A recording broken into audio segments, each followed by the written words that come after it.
સુરત જિલ્લાના ઓલપાડ તાલુકામાં વરસાદ વરસ્યો। ઓલપાડ તાલુકા પંચાયતના પાર્કિંગમાં પાણી ભરાયા।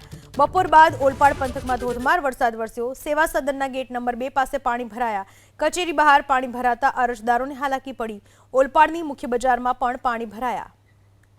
આ વિશે વધુ માહિતી આપવા ફોન લાઈન પર જોડાઈ ચૂક્યા છે અમારા સંવાદદાતા। સમગ્ર પંથકમાં સુરત જિલ્લાના ઓલપાડ તાલુકામાં કયા વિસ્તારોમાં કેવો વરસાદ જોવા મળી રહ્યો છે?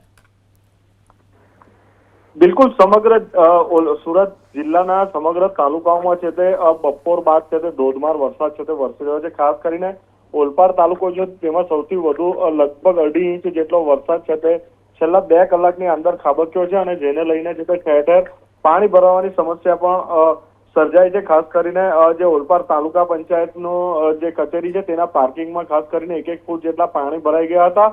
તો બીજી તરફ જે તાલુકા સેવા સદન છે તેમાં પણ છે તે પાણી ભરાઈ ગયા હતા, જેને લઈને જે અરજદારો પોતાની અરજ લઈને આવી રહ્યા છે તેમને ભારે હાલાકી વેઠવાનો